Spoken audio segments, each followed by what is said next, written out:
Hey guys, it's BSJ. We're going to do a quick replay analysis. And this replay analysis is going to be Game 3 of VP versus EG of the Omega League.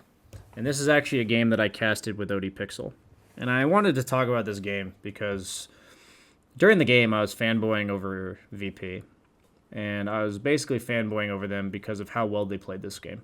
I basically want to watch this replay for about the first 15 minutes because the first 15 minutes were so flawlessly played by VP that the game ends up ending like super early. The game's just fucking over. They played it so flawlessly, the game's just over.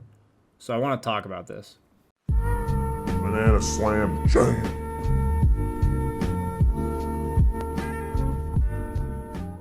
And I'm not even going to focus very much on the lanes. I'm actually going to fast forward to 5 minutes or so. Because 5 minutes in is about where game plan relevant things start to matter. What I mean by that is, like, prior to this, it's pretty much just lane matchups, right? It's, how's the 1v1 in mid going? How's the 2v2 going? Maybe at most a support has rotated to mid once or twice. Maybe a support has gone to a different side lane. But aside from that, no team aspect of Dota has really come into play here yet. And I want to talk about the team aspect of Dota because you need to consider this first 5 minutes of the game. It's important to understand lane matchups, but it's also important to understand game matchups in tandem. Like, you want to understand what heroes are capable of laning against others, but then you also need to pick heroes that fit the game plan. So we're going to talk about the game plan. In this draft, EG had last pick, and EG last picked Lycan.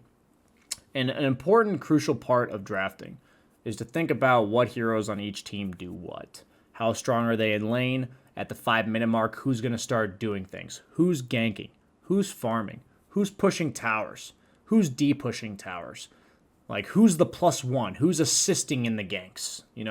These are all things that are very necessary. So when you think about what Clinks is going to do, he's going to basically be greedy for the first 8 to 10 minutes, maybe be a +1 at fights where he offers some damage if the enemy team overextends, and he might come to pushes that are already happening. He's not going to be the guy that starts the push. What I mean by starting a push is the guy that walks down the lane, pushing the creep wave, and then pushing the tower. Clinks may show up to a lane that is pushed and push the tower, but Clinks himself does not show on the lane, push the lane, and then push the tower. So that's what Clinks is going to do. Ember, he's their aggressive rotating hero. So then you ask yourself, if he's an aggressive rotating hero, is he primarily going to be a counter ganker, or is he going to be a ganker? And that usually implies what team is more early game focused and which team is going to go for early objectives sooner. I think it's pretty obvious that EG's lineup is inferior in the late game. VP have Invoker, Spectre, Phoenix, and EG has a carry Clinks compared to a carry Spectre. I think that's said enough. If you don't understand that, I'm sorry, but going into this video, I'll assume that you do. So, based on that, VP also has really no tower damage. What is their tower damage? A Spectre hitting it? Exactly, they don't have tower damage. So, I can automatically assume that EG's lineup is going to be the one that's trying to get stuff done in the early game. So Ember, he's supposed to be a proactive ganker. While no one, he's going to be an active ganker, or a reactive and counter ganker. That's what he's going to be. That's what he's going to be, right? Usually, whoever the rotating gankers are, one team has the proactive gankers, the other team has the counter gankers. And that's purely based on what I've already mentioned.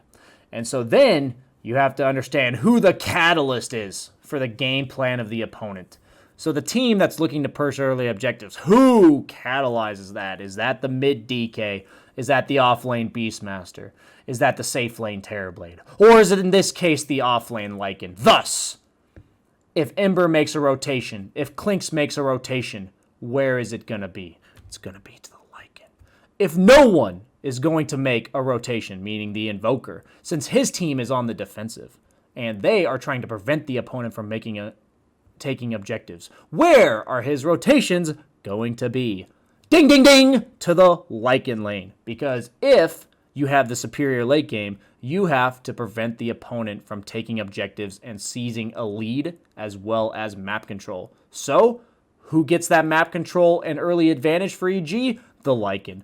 Thus, if you're the strongest hero in the game, meaning the mid laner, highest level, all that jazz, what is your attention going to be focused on? The bottom lane! Woo! So, the two options for Lycan really are that he walks down his lane and pushes, or he rotates to take no one's tower, right? He could do that. That is an option. Maybe the Lycan would rotate to his ganker, because you need the guy that pushes the tower and the guy that kills people, right?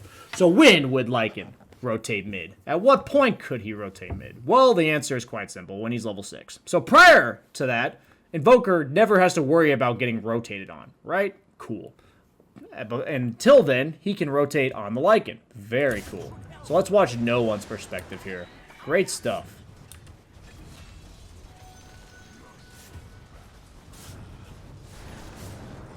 Where does he go? Well, let's walk bottom. Places a ward even. EG was ready, though.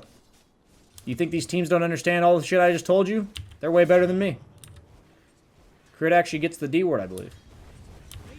But first he walks bottom, looks for an opportunity. Doesn't get it? Cool. Lane's not pushed. It's defended because the enemy team backed off. Great. He already effectively defended the tower by rotating, even though nothing happened. Pushes mid again, right? Pays attention to bottom. Anyone notice his entire attention's on bottom? Anyone notice that VP just brought 3 heroes to kill the Lycan? Crazy, right? Did they bring 2 supports to kill the Clinks? No, because if they bring 2 supports to kill the Clinks, guess what happens? The Spectre gets booted out of bottom because the Lycan pressures her tower. Is the Clinks creating any pressure? No. Are they the ones that have to get shit done on VP? No. They have to prevent the opponent team from getting shit done. So they're just going to shut down the hero that gets shit done. So, Lycan gets shut down. Great. 3 heroes spent on this lane. You're wondering what you're supposed to do as a mid laner. You're wondering what you're supposed to do as a support. These are the things you have to think about. So, obviously high level concepts, but man, it applies every fucking game. So, smoke.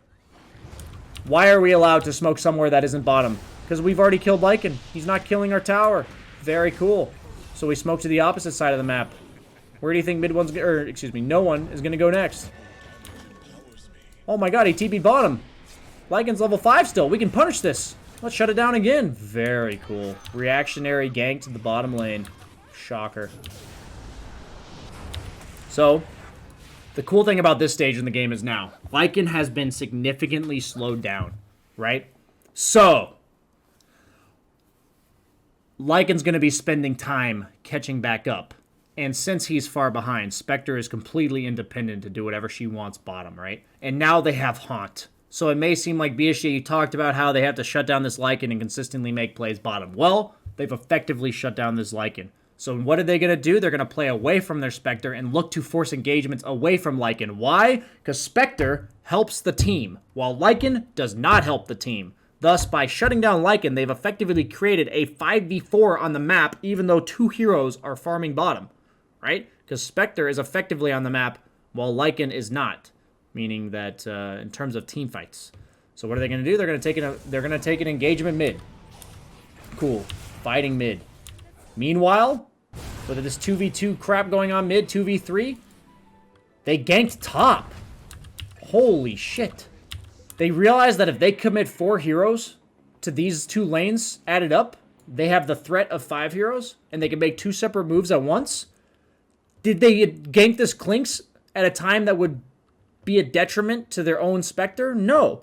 They made sure, because I told you if they went for the Clinks gank earlier, that it would have been a detriment because the Lycan could have gotten an early 6 and they'd lose bottom tower. But now that they've defended their bottom tower, they look for these opportunities to make shit happen elsewhere. They're like, okay, we've alleviated the pressure. The only reason you shouldn't make moves on the map is because you're afraid of the opponent killing you or you're afraid of them taking more on the map while you make that move, right? So VP was on the defensive, but now they've effectively shifted the momentum of this game. Even though the opponent has the superior early game push, they've effectively ganked that guy out of existence, the Lycan that is. That's why when you see heroes like Beastmaster in professional Dota, heroes that naturally shove the wave, DKs, Beastmasters, the heroes that shove towers, Death Prophets, the fights naturally occur around these heroes in the lane they're in. You want to predict what lanes are being effectively fought in your own games?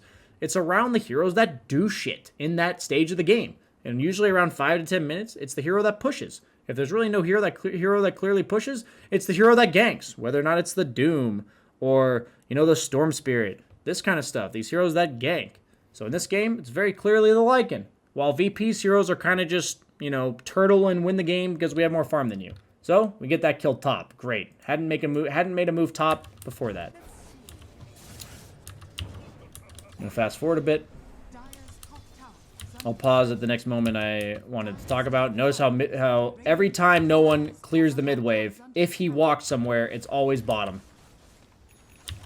If you are a team that is against a pushing lineup and you are a cooldown based objective or a cooldown based team fight team, there is a simple rule of thumb, and you can learn this from professional matches from the best teams. It really doesn't apply necessarily to tier 2 and tier 3 teams because they won't do it all the time. They'll do it most of the time, but they won't do it all the time. If you have superior team fight, I think it's pretty obvious if you look at these two lineups, at least I would hope it would be, that Radiant has superior team fight to the opponent. And the only exception would be if their abilities are on cooldown, right? So when your abilities are off cooldown and you have superior team fight, the opponent should get nothing. Give them nothing and take from them everything. But all stupid movie quotes aside, they don't get shit for free, okay? So what objective? We've talked about this. Literally just recorded a video and a coaching session from it. What objective is EG going to go for? They're going to go for the objective the Lycan is near. Woo! Bottom. Let's watch VP. Oh, Lycan's got the Necro Book. He's threatening this tower. The question is not, are we going to defend this tower? The question is, how many heroes do we need? And what do we need to defend this tower? That is the question. Because we have our abilities, since we've established this, right? The question is not if, it is how. So, Lycan pushes the tower. Look at that. Instant 2 TPs. Instant 3 TPs, excuse me. Lycan forced to ulti to get away because Shadow Demon's threatening to ult him. Suddenly they're deterred. Does this matter on the map? Look, EG's doing nothing anyways. VP knows that EG has to make a move. Why? Because they have superior late game. What's that move going to be? Bottom. If they get shut down, that's a net gain for VP. It doesn't matter if they necessarily feed the Shadow Demon. It matters that EG doesn't get this fucking tower. Because EG is the team that needs to ramp up the pace of this game, and they have to be taking objectives. So what does VP do? They bring all their fucking resources to this lane. And they're actually going to force a fight with all their ultis. Very cool. They're stronger with their ultimates. May seem like just a Rubik kill. Much more than that. Ignoring the fact that they kill Lycan. It is the objective that matters. The objective-based Dota. That is what matters. So guess what? We're now going to we're obviously playing this game from the perspective of VP. But now, ask yourself, I want you to train yourself to think like professionals, because you can actually apply a lot of these concepts in any bracket. If you assume the opponent's going to do the ideal thing, the thing that's optimal for them, and you prepare for it, there's only 2 outcomes that can happen. 1, they do the optimal thing, and you're prepared for it. Or 2, they just don't do the optimal thing, and then they're not playing optimally. Crazy. So, in this spot, if you were the Lycan, say we're coming from VP's perspective, and we're thinking, okay, we just used our Earth Spirit ulti and our egg. What is Lycan going to do?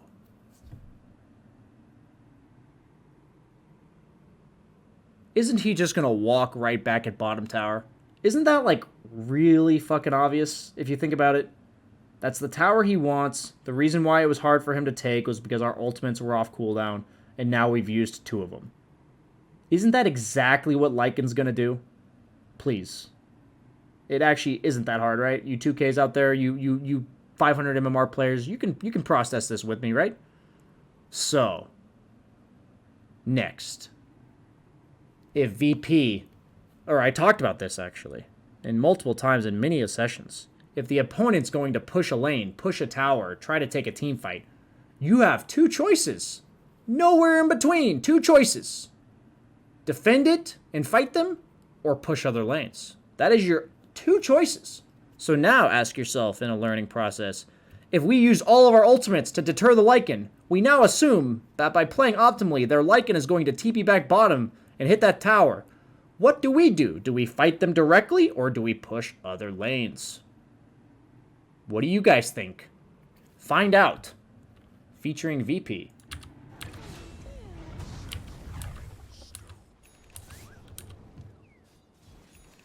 While Lycan's dead, look at that. Phoenix pushed out the wave. Look at this. Crazy. Let's talk about this. Phoenix pushed out the wave while Lycan was dead. Meanwhile, Invoker pushing mid. Spectre pushing top. They're waiting for information. He's not showing because he doesn't want to get ganked. He's playing relatively passively with a Shadow Demon behind him because he doesn't want to get ganked. All they see is a Lycan. Suddenly they see an Ember bottom as well. They feel much more confident to push this mid tower. They're actually going to force an engagement here. It's crazy. So you may say, BSJ, what did VP accomplish by that first deterrent? You may say, BSJ, even if they didn't kill Lycan, why was that deter of the push so important? Because earlier, if they went to push objectives, Lycan would have just gotten bottom tower with no cost to them. There's no cost to EG because the tower dies faster to Lycan than it does to VP. Like, VP does not push towers, right, as fast as the Lycan does. But because they originally deterred, and now this time around, Lycan wasn't enough. They brought the Ember Spirit, too, right? They were like, oh, shit, Lycan last time wasn't enough. We also had to bring our Ember Spirit. And VP's like, okay, we know we don't have our teamfight ultimates. We're not going to fight you directly. We're just going to push other lanes. So that effectively opens up the map for Spectre to be doing this. Very cool. Pushing the top lane, getting free farm. Taking a fight mid. Outnumbering EG because Lycan TP'd bottom. That we knew that was going to happen. And even though Lycan comes to the fight, he's going to be late because he TP'd bottom. So we take this 4v4. And effectively trade 2 for 2. May not seem like much, but quite honestly, look at the map for EG now. They have this lane pushed out, right? This lane's at their tower, and this lane's at their tower. Where do they get the farm? Like here? Like, isn't this like pretty much their entire place on the map that they can farm right now? What about VP? They've got all this. They can even send somebody if they want to go farm here if they want. Really, though. But you may say, BSJ, why doesn't EG just farm here? And the answer is they're the team that needs to take objectives. And their next objective is mid, right? That's the objective we laid out in our game plan here. So, even though it may not look like much, this is going to result in a positive swing for VP. Because now the Earth Spirit gets the farm top. Spectre's farming around mid because he's farming defensively. He wants to be at a fight if one occurs. He knows the fight would be mid. He's now going to walk top with a TP to get back to mid. We take another engagement because Lycan ulti's off on cooldown while Phoenix ult is not on cooldown. And Spectre, who doesn't have Haunt, has a TP ready, but is just going to push this tower. Why is VP sending 4 heroes to mid? Because they know EG is the one that has to take objectives. And the one objective EG wants to take is going to be mid tower. So by defending their own towers, they're allowing them to get towers.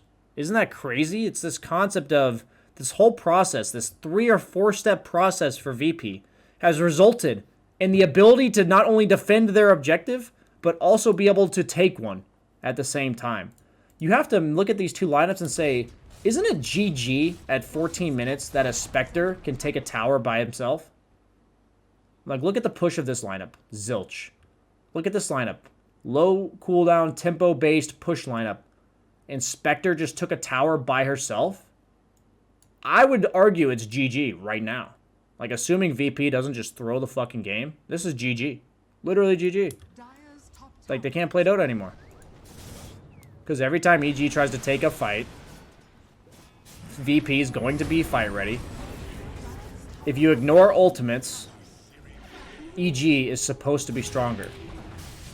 But at this stage, Spectre doesn't need her ultimate to fight. That's the crazy part. They've hit this critical threshold where suddenly Spectre does not require her ultimate to fight. And this may seem like a stomp to a lot of people that watched this game. And I said I was only going to analyze about the first 15 minutes of this game. But that 5 to 12 minute window, including what follows it, but the part that follows it is them reaping the benefits. So I wanted to show you how it helps them and why it's so impactful what they did. But what they did from 5 to 12 minutes was honestly so flawless that the pace-setting lineup of EG that's supposed to win the early game just got crushed. So when you're EG and you're this pace-setting lineup, you need to focus on what does it take for us to set the pace. What hero's responsible? How can we enable them? So if you're the supports of EG, you need to think like that. Or even the mid laner. If you're the supports or mid laner of VP, you need to be thinking, okay, who enables them to be aggressive? And how do we shut that down? In this case, they picked on the Lycan. That was a 10th pick Lycan. Should have had a pretty decent lane, in my opinion, against Shadow Demon Spectre. Not exactly in an aggressive lane to shut down a Lycan. And suddenly, I would say arguing at 14 minutes when Spectre took that tower top, this game is over. And that's just an example of one team playing that stage of the game so much better than the opponent. It's not to take away from EG. I would almost just say VP played this game perfectly. But these overarching concepts, which team is going to be forcing objectives? Which team, or like where are those objectives going to be forced? Are you going to be the guy counter-ganking? Are you going to push other lanes? Like, what is your response? Notice how everything VP did here was incredibly crisp. And the cool thing about this is all it takes is foresight. All it takes is guessing who's going to do what and where it's going to be. And all of your decisions are way easier.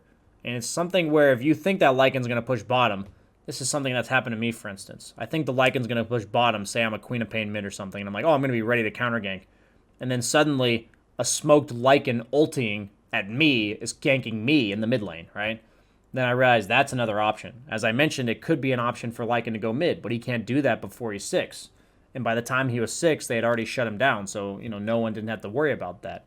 But these are the types of things you learn by thinking about the game critically. It's like, oh, I thought I only had to worry about Lycan pushing bottom, but I actually just died. So maybe when Lycan's off map, that means I can realize that Lycan's the one that's pushing, but if he's in lane, he's obviously pushing bottom. But if he's not in lane, he's probably ganking me. And you may say BSJ, but in my 2K games, that Lycan's just going to jungle. Well, then great. The guy that's supposed to be pushing your towers is just hitting neutrals, So that's something that's perfectly fine. I know it's short, sweet, to the point, hopefully. But I really wanted to talk about this game. If you want to hear my live comments on this game, feel free to just watch the game. I'm literally in here. Let's hear me for a second.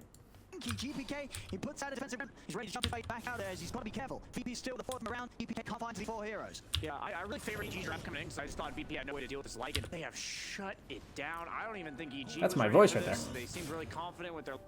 Cool. Okay, guys. Thanks for watching. Have a good night.